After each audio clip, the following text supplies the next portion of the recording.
You're listening to Stories to Create with your host, Cornell Bunting.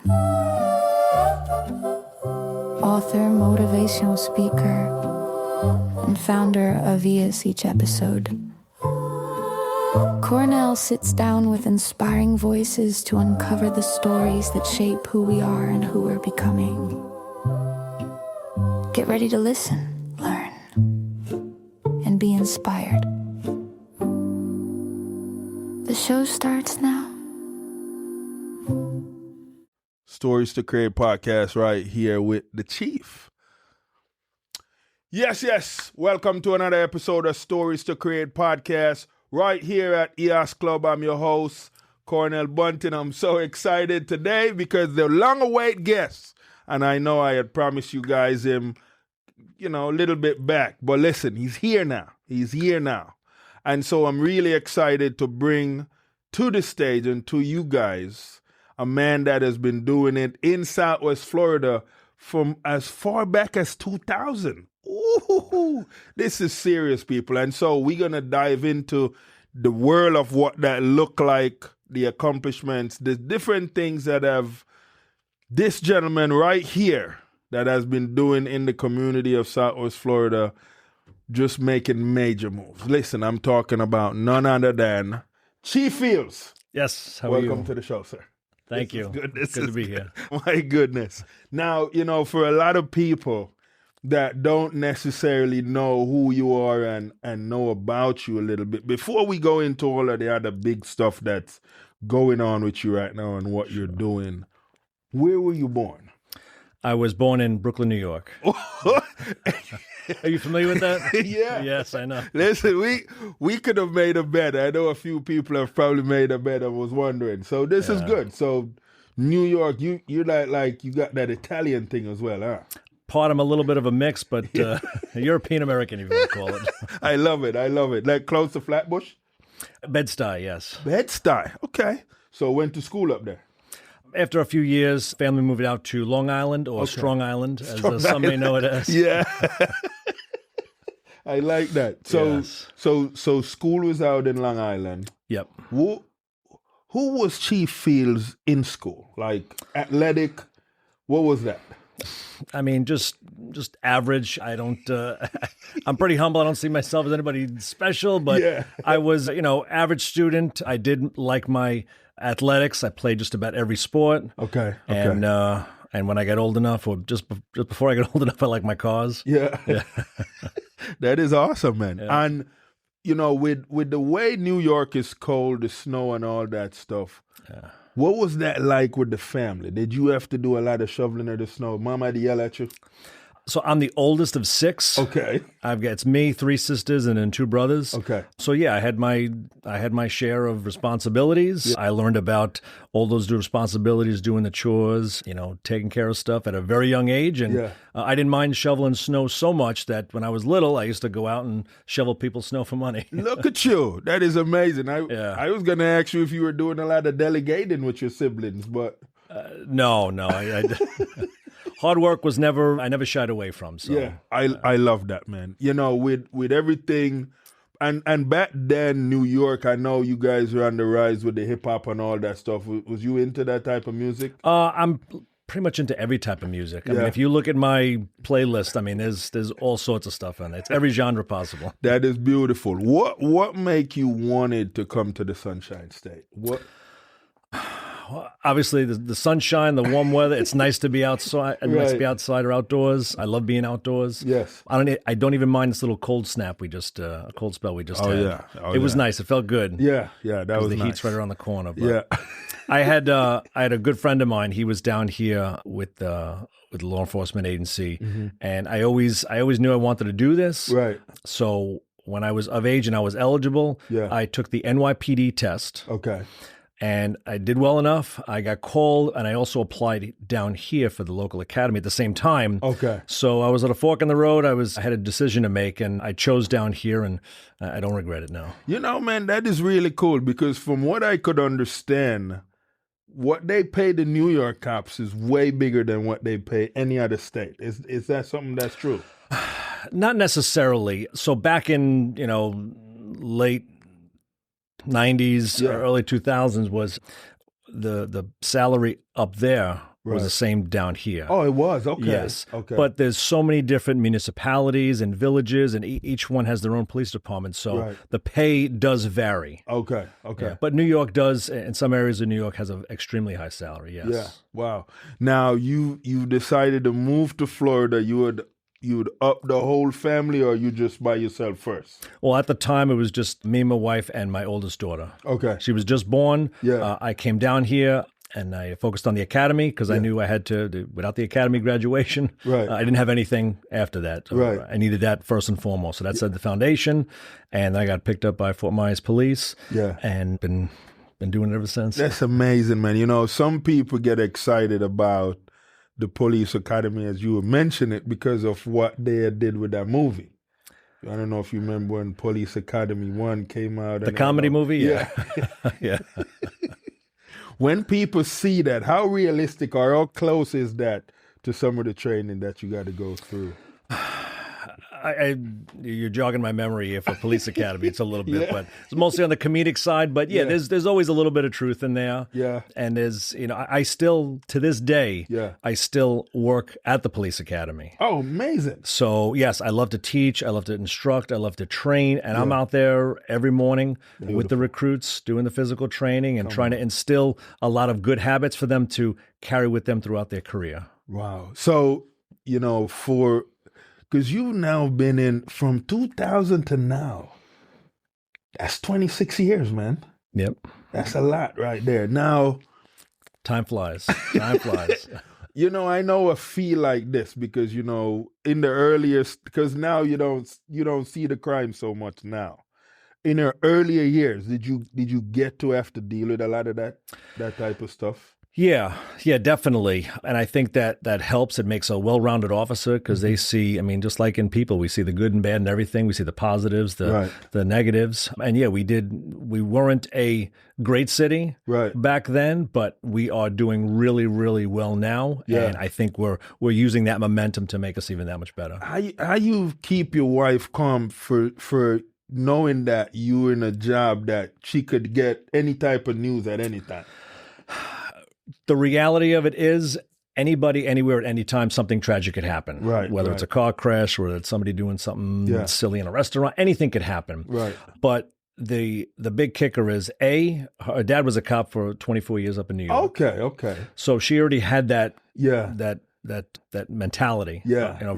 And the second thing is, law enforcement officers, we go through a tremendous amount of training. Right. So we go into any situation, we have the training, we have the tools, we have the experience, we have the knowledge. We've got a lot of stuff backing us up, so we're not going into anything blindly. Right. So that, I think, really gives us an advantage. I love that, man. And, you guys have done such a wonderful job in and I want to say maybe this kind of started before COVID, but I'm not going to speak on that because the numbers way more than I do. Because I know there was a point where we had some challenges with some of the communities here, especially before. What was the other chief before you that was here? Chief Diggs? Diggs. Yes.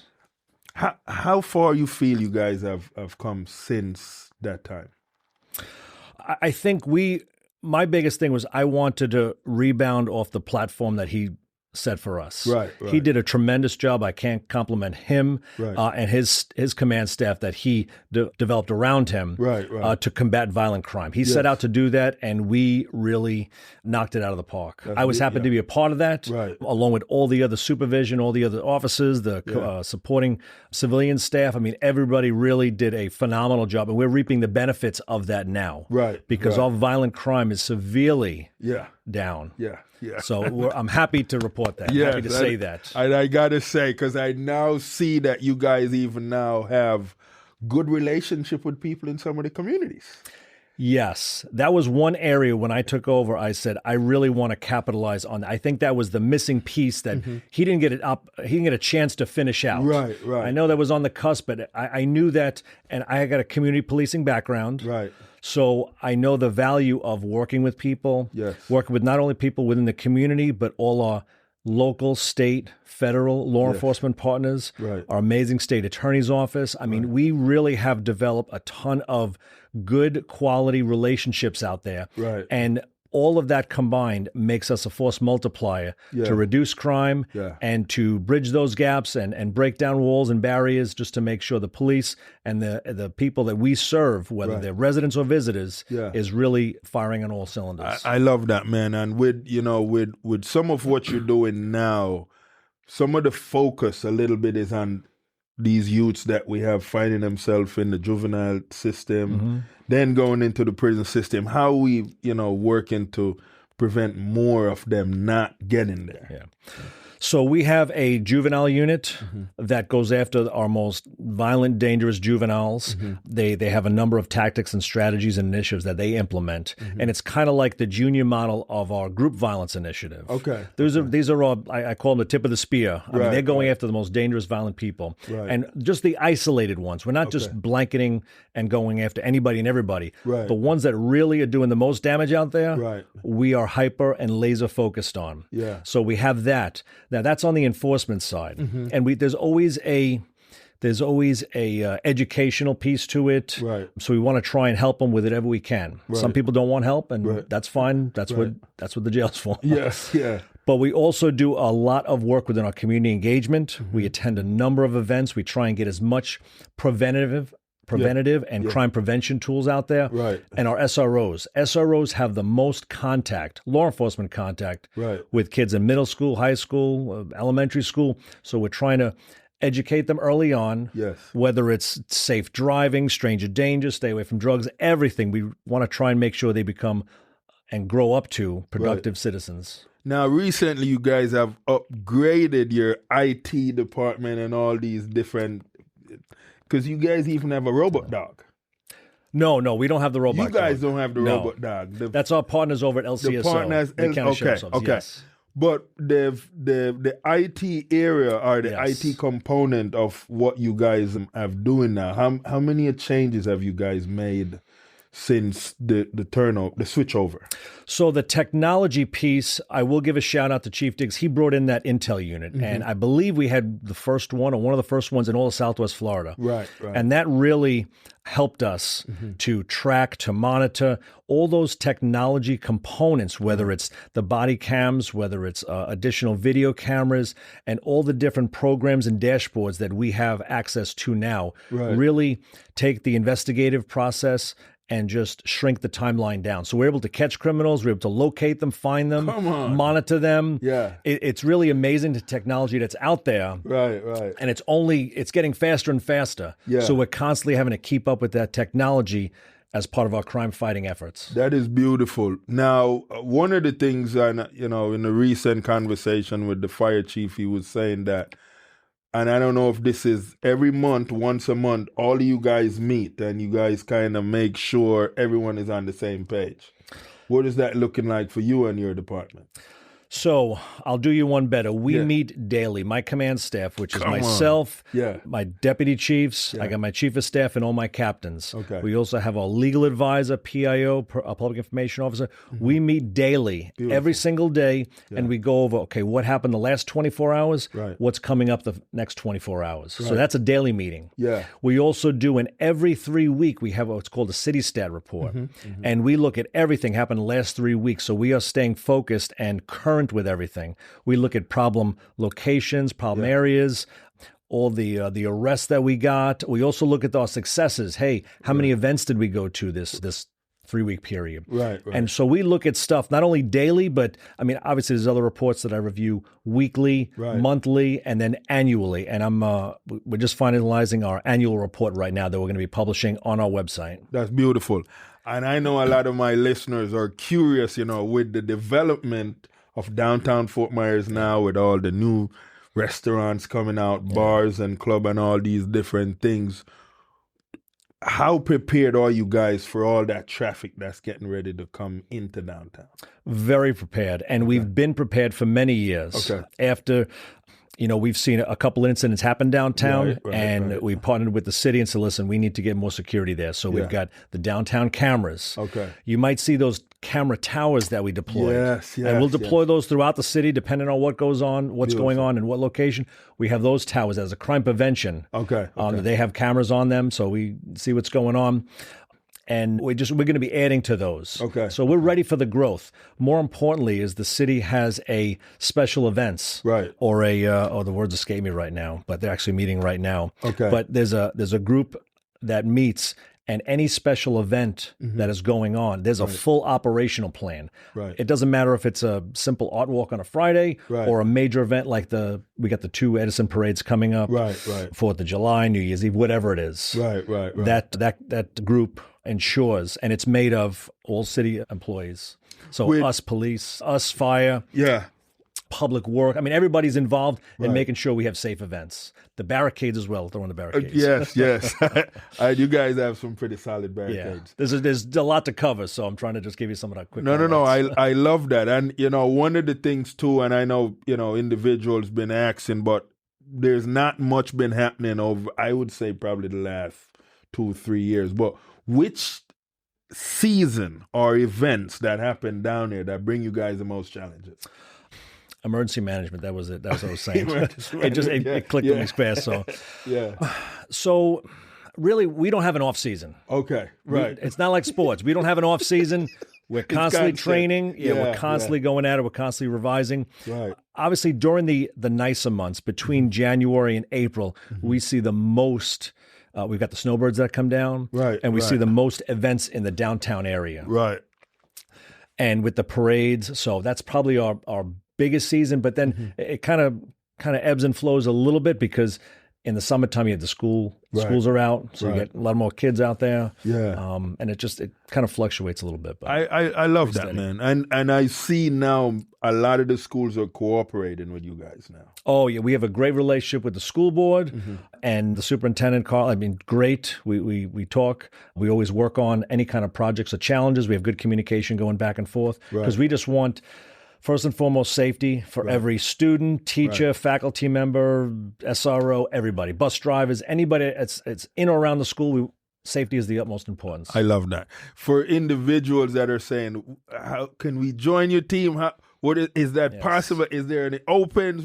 What's going on there?" So, yes, it is possible. Yeah. Okay. I'm happy to report that spots are limited. Okay. So we do have a very strict selection process and hiring process.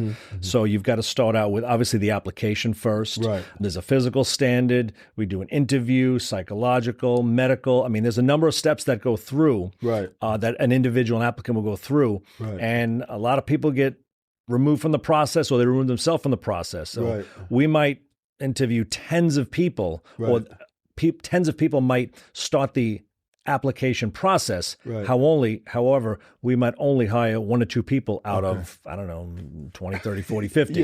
So it just varies a little bit, but we're very selective on who we pick because we want the right person to join our team. When you take a break from, all the work you're doing, do you guys go back to Long Island or you try to, go to some type of tropical island or somewhere? We live in a tropical location. Yeah, I've gone up a number of times. Still got some family up there. So that's beautiful, man. How is the relationship now with the siblings? Oh, it's great. Yeah. I mean, when me and my brothers and sisters get together and in-laws and stuff, I mean, we have an absolute blast. Everybody gets along and it's great. That's beautiful, man. Now, you or your wife, who's the better cook? Oh, she is the total. Totally. This is good. Now, mom is still around? Dad is still around? No, unfortunately, my dad passed away last year. Okay. And my father-in-law passed away. It was almost about 20 years ago. Wow. So my mother-in-law and my mom, and they both are here with me. That's beautiful. So they get to see you quite often. Yes. This is beautiful. Lucky them, right? Yes. Now, what is the relationship like with the city manager, mayor? What does that look like with you guys? Do they get to hang out with you every so often as well? Absolutely, yeah. We talk often throughout the week. Obviously, we're in a lot of meetings together. Right. We'll communicate, whether it's through email, text, phone call, meetings. I mean, so we're in constant communication. Right. Because we have to be to ensure the city runs as smooth as it is. Right. With as diverse as Fort Myers is now, with all the different cultures and individuals that are in, I know people are frustrated about the high situation. Do you guys have any of those type of issue right now? No. I'm happy to say that we've got a very supportive community. Beautiful. And the diversity, I mean, coming from New York, I mean, that's the melting pot of the universe right there. So I'm used to it. Yeah. I love that, man. With, individuals not necessarily understanding the seriousness of, like a job that you have and how some people view you guys right now because of how the media maybe portray certain things from previous events that have happened or things that have happened. You feel more people now are starting to see outside of what the media been showing them and seeing who you guys really are? So I wholeheartedly believe that we have far more, a vast majority more supporters out there. Right. And we always have. Right. You're always going to have people that dislike the police, law enforcement, public safety. Yes, I get that. Right. But we can't stop doing what we're doing for a few haters out there. We know we're going to have those haters, and we'll address them within the boundaries that are set for us. Yes. But we do recognize that those supporters out there are the ones that we're truly working for. I love that, man. And for people that are saying like or feel that there's still some cops that don't move around or work with body cam, how important is that for you guys right now? We've had body cameras and we've had them for years.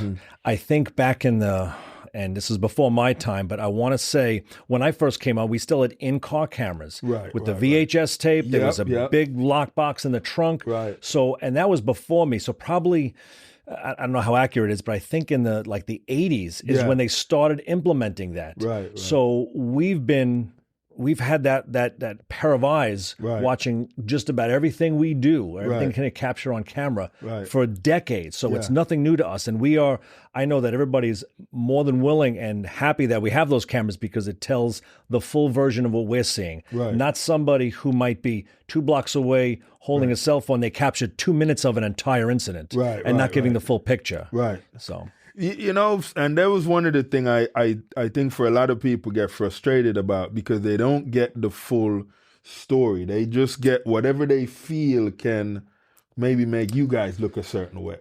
Sure. It's all about whatever kind of narrative you're looking to accomplish. But I've had to say this a number of times, but the biggest thing I could or biggest advice I give people is have patience. Yes. Investigations take time. Finding out exactly what happened, finding out the truth, looking at evidence, video, witnesses, and really making sure that whatever the investigation is or whatever the incident is, we look at everything in its entirety to make sure we uncover everything to give you the truth. That's what we want. But people don't want to wait for that. They rush to judgment, and we have to be reserved and say, listen, just give us a little bit of time and we'll get it. You guys hear that? Give them a little bit of time, guys. Yeah. For a lot of, and I've seen for myself, I don't feel the media here does you guys bad, but what is the relationship with you guys and the media here?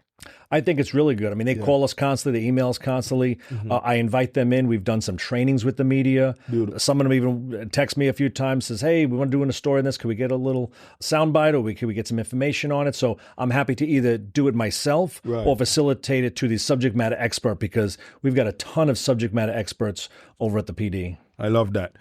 And I know this is a journey thing, but, can you recall a time when you got emotional because of a situation that maybe you couldn't have handled the way that you would have liked to handle it? Stay with us. We'll be right back.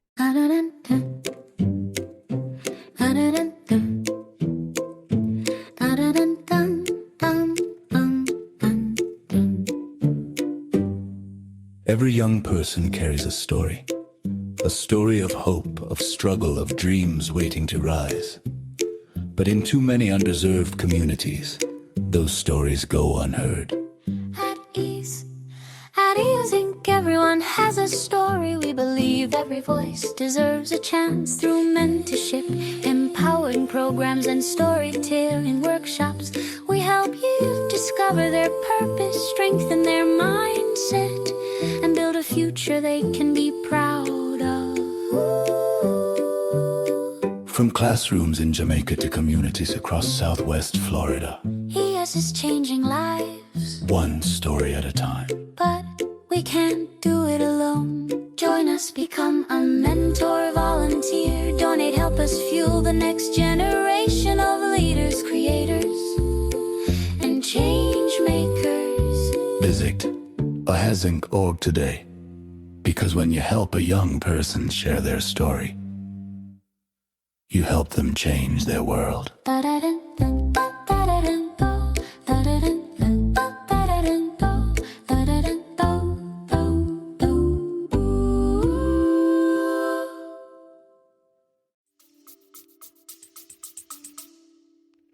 I wouldn't say so much emotional as because we have to train ourselves to be neutral. Yes, we do bring emotion to it sometimes, but we have to remain calm under pressure, because when we're calm under pressure, we make better decisions. Yes. The one thing I will add to that is after any critical incident, no matter how small or big, we reflect on it and we do a thorough debrief. I love that. Whether it's a self-reflection, okay, how could I have done this better? I got some information over here I found out about. Whatever the case is, you can either do it internally on a small level, or if it's a larger level, we'll bring in all the involved parties.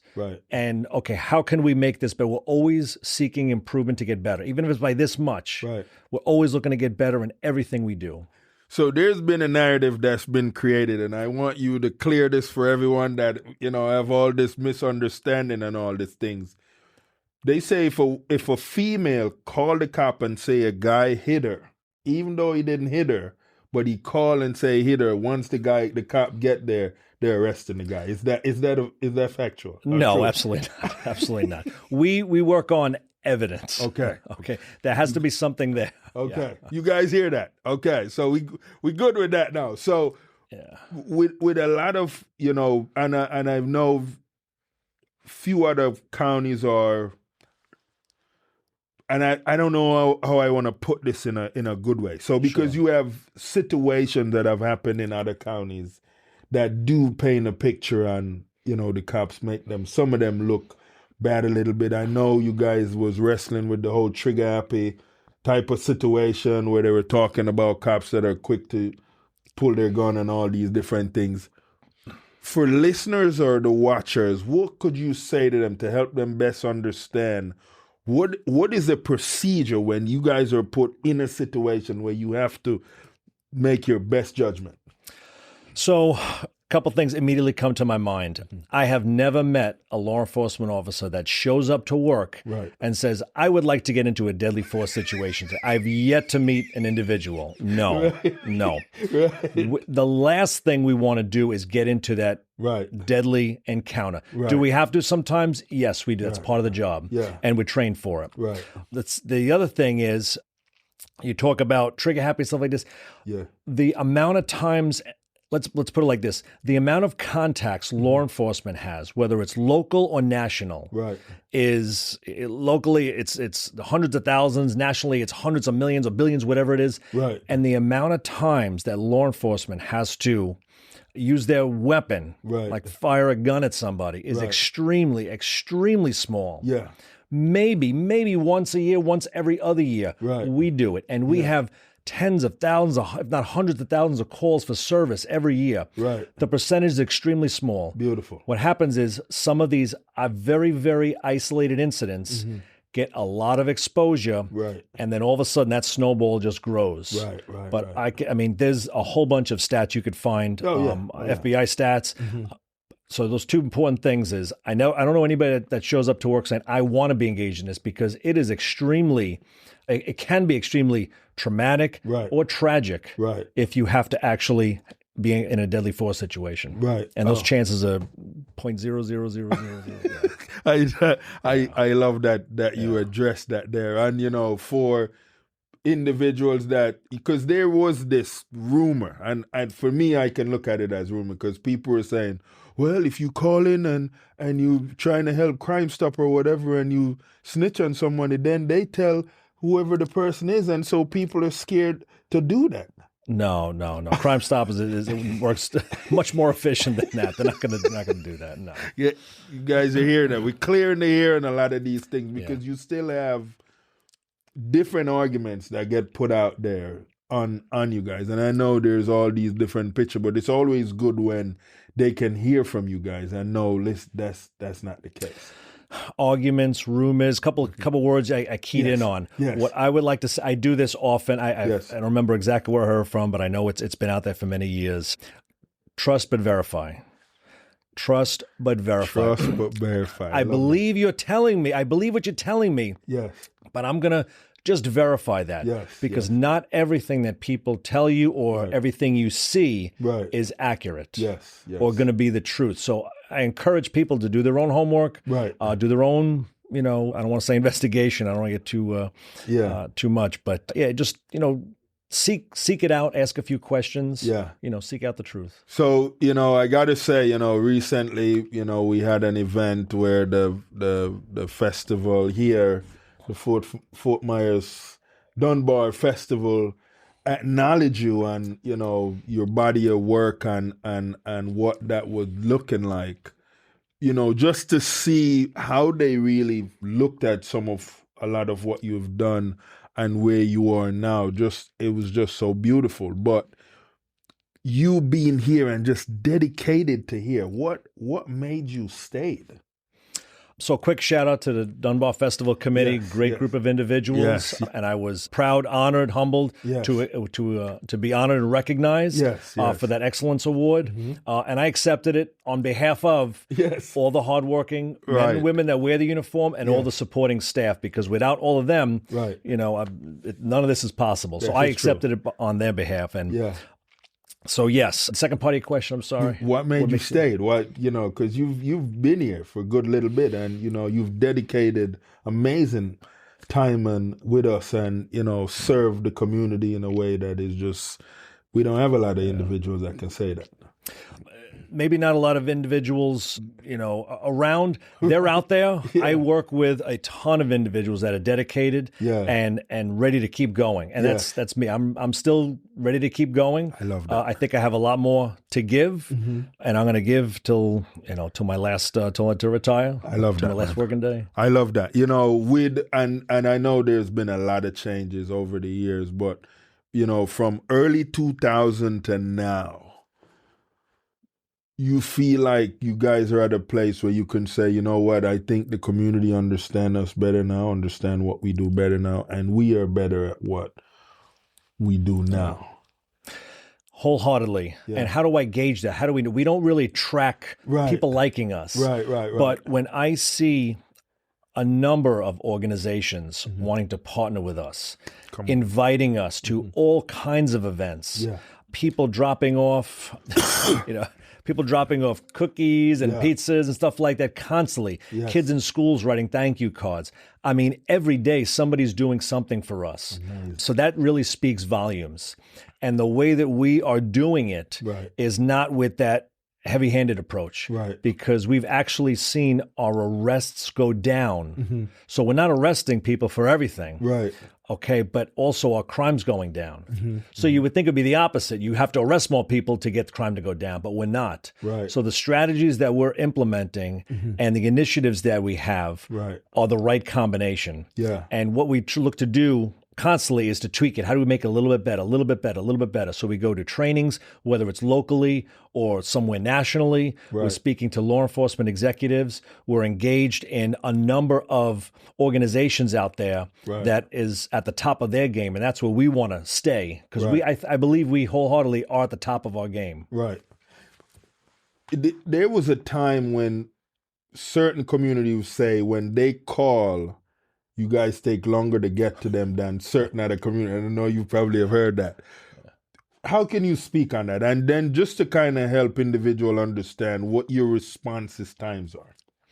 So we do track that. Okay. From the time the call comes in to the dispatching of the call, we have GPS in the cars. So we monitor and track everything, and we do keep a log of it. We do triage. What that means is the higher priority calls, we're going to tend to first. So if somebody's life is in danger or there's a threat of injury, we're going to get there first. Okay, those are the calls that are going to be answered first. If somebody's reporting a past occurred theft Yeah. and the suspect isn't on scene, well, that's going to be a lesser priority. So we have a little bit of time for that. Right, Not that we're not going to go, Right. but depending on what goes on in the city. So that does fluctuate, and that's across the nation. I love across that. the nation. I But love our that. response time is rather quick. You hear that, guys? Rather They're quick, not yes. have you guys. Yes. So this is good. With the type of work that you do, man, would you say you have any type of music that's soothing music, or that music that gets you geared up and ready for the day? What is that? Well, you said soothing and geared up for the day. I've got a couple. So I do like to listen to some background music at my desk. Yeah. I generally like some good beat music. There's some good DJs out there. Okay. No words, just background music. Okay. And I could just, most of my job is just typing now, unfortunately. So I'm typing memos, emails, things like that. Right. But to get ready for the day, I like some hard music, some 80s rock, stuff like Okay. that. Yeah. So house music is good. Yes. Or just the sounds. House music, techno, just a good beat, subtle in the background. It's just good. I think it's like productive. Yeah. Productive music. For kids that are considered extrovert, that a lot of people get annoyed with, and some would say they're the ones that tend to get in trouble first, what kind of encouragement would you speak to them? I would see if they could channel and focus their energy into something productive, something good. Yeah. And you'd be surprised what you can accomplish, because that hyper focused activity. Yeah. I've seen a lot. I've seen and read a lot of success stories of someone that said, "Yeah, I was a troubled kid or whatever, but you know what? I focused my energy into this, Right. and all of a sudden, I'm a leader in this area." Yeah. I'm glad you said that. And a lot of people say, a lot of times when you hear these crazy news about this one kid that was an introvert that go into a school and shoot up a bunch of kids, no one expected that from that kid. How many of those cases have you guys have had come across, you guys, where you had to deal with, or even your neighbor facilities?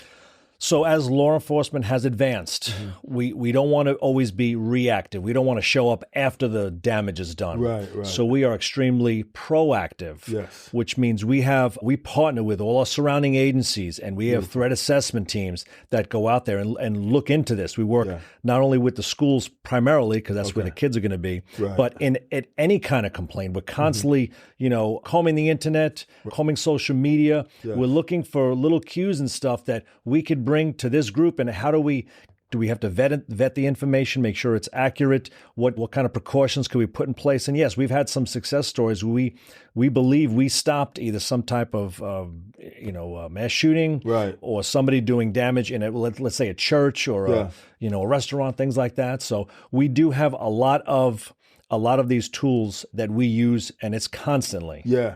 I know, parents question what drives a school to do a shutdown or all these different things, but it could be a simple precaution. I know a lot of times kids will call in, bomb threats at schools, things like that. But to err on the side of caution, we're going to close it down, and we're going to make sure do our sweeps and use the technology, the tools, and that experience to make sure that we got a safe environment for everybody. I love that, man.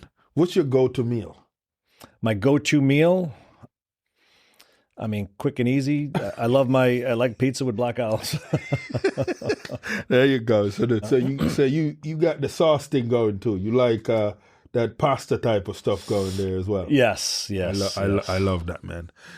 For individuals right now that are wanting to move into, let's say, Southwest Florida, whether it's Fort Myers here, Cape Coral, but unsure on, what that could look like or whatever, what could you say to them to give them a sense of comfort to say, you know what, it's okay?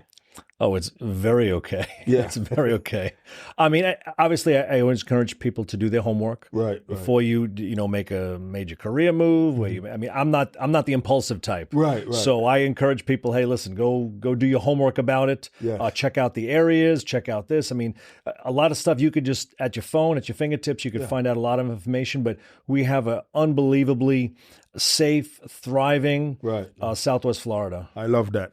For organizations that want to partner with you guys, that haven't gotten to partner with you guys yet, that maybe think it's challenging to get to you guys, what does that process look like? Just reach out. Just reach out to us, and we'll, hopefully look for a way to partner with you. Like I said, we go out to a number of events, and we're happy to show that collaboration. Right. And meeting law enforcement on a positive interaction or positive terms is always that much better. It is. Which most of the time it is. Most of the time it is. Yes. I love that. What was your favorite cartoon growing up? Favorite cartoon? My Saturday morning cartoons. I mean, Tom and Jerry was always pretty good. Tom and Jerry, we gotta love it. But then you get older, you get into some of the other ones, and He-Man and stuff like that. Yeah, it's a beautiful thing, man. Every so often, schools, the kids want you guys to come in, and they get to post up with you guys. Have you done a few of those lately, or not yet? The year's too early. Occasionally throughout the year, we go there. We bring our canines sometimes. We bring the police cars. We bring different vehicles. Beautiful. Next month is Read Across America month. Okay. So every year for I don't know how many years I've been doing it, they will bring in different people from the community, from different departments and different areas, different organizations, and they'll read to the kids. Yeah. So it's Dr. Seuss week. So Dr. they go in Seuss there. week, yeah. I put on my Dr. Seuss out. You'll find it online, and I'll grab a couple books, read to a couple classrooms, and I'm happy to do it. It's great to interact on those terms. Yeah. It's amazing. Now, for people that want to know what to expect, what can they expect for the rest of 2026 from you and your team? It's 2026. So a couple things that we're working on, and we already have in the works. We kind of, at the tail end of 25, we kind of unveiled it. But one thing is, we realize that drugs kill people, especially fentanyl. Yes. So fentanyl is extremely dangerous. Right. So we want to find out who's doing it, Right. Where they're getting it from, and track that down. So through good investigations, through our narcotics detectives, but more importantly, our overdose unit. Right. We designed a unit just to go out at these overdose scenes and collect all this information, bring it back, digest the data, and figure out how to hold those drug dealers accountable. We've had 2 successful prosecutions, one a ways back, the first one in Southwest Florida. We arrested a drug dealer for peddling bad drugs, and it killed somebody. We just did it recently with our partners over in Cape Coral Police, so we had another one. So the overdose unit is first. I'll let you comment because I got a couple of things. Yeah. Because one of the things was, I heard the fentanyl is so dangerous. If you touch it, you could die. How do you hold on to so many? I'm confused. Is it a pill or is it powder? It's usually powder, yeah. It's cut with other drugs and stuff like that. It's super dangerous. Just a little bit can, ingest it in the correct way, or the bad way, whichever you want to say it. I mean, it can have very tragic results. Yeah, oh kill man! You. So you guys have had some cases that you were addressing that. Recently. Yes. So we realize fentanyl is dangerous, and through the state and our state partners, we get some grant money, and we do operations. I mean, even this morning, the Attorney General did a great press conference on a group of individuals. They just arrested the 25th one, so 25, and they seized all this drugs, guns, money. Did a phenomenal job. Amazing. So that's out there too for your viewers to see. To see some of the good work, the collaboration, the teamwork, the leadership, the communication that goes into getting the most dangerous, violent people off the streets. Wow, man. So overdose unit. Next thing for 26 is we realize that there are a lot of people out there with mental health issues. Different type of crisis they're experiencing. Right. So we have dedicated officers that are highly trained. All our officers are trained to deal with crisis and respond to crisis. However, these and this group and unit takes it one step further. So they're doing some of the follow-ups. They're partnering with clinicians and different resources out there to say, hey, listen, we're not just going to arrest you. We're going to see if we can do a little case management and what is your individual need? Because not everybody's a cookie cutter, or we can't blanket every solution in the same way. So they follow that path down, and we've had a lot of success stories. Those are 2 things. The third I'll throw out there is our canine unit. Everybody loves the canines. Yes. So we are exploring the canine world and looking at some different canines because they are phenomenal. Absolutely phenomenal. professional athletes. I like to call our canines professional athletes, along with our handlers. I love that. So we're getting into the world of what's the power that those canines can really, what kind of power can we harness from them? And we just certified our first female handler. Come on. In the history of our agency. Yes. You'll see her online, all social media, does a great job and falls under our community engagement. That is a gun sniffing dog. I love that. So every way possible, we're thinking of how to make people safe and throw that engagement in there as well, because she goes to a lot of engagement events, and who doesn't love petting the dogs? That is amazing. Listen, you guys got a wealth of information right here. Chief, this was amazing, man, to have you on the show. Yes. This was so cool. Listen, guys, there you have it. If you need more information, you can check out the website. What's the website for? fmpolice.com. fmpolice.com. And we're on Instagram, Facebook, X. So all the major platforms you'll find us on. There you guys have it. Until our next episode where we have another decorative guest right here at EOS Club. Thank you. Man. Thanks for tuning in and downloading this episode of Stories to Create. We appreciate you being part of this growing community of storytellers and listeners. If today's conversation inspired you, please share the show with friends, family, or anyone who could use a little motivation in their journey. A special thank you to our sponsors, EHAS Organization, Cornell Bunting LLC, and Nostril Cheese Chase for supporting the mission and making this podcast possible. To learn more about our work, upcoming projects, and how you can get involved, be sure to visit www.hissinkorg and www.cornellbunting.com. Until next time, keep creating, keep growing, and remember, your story has power.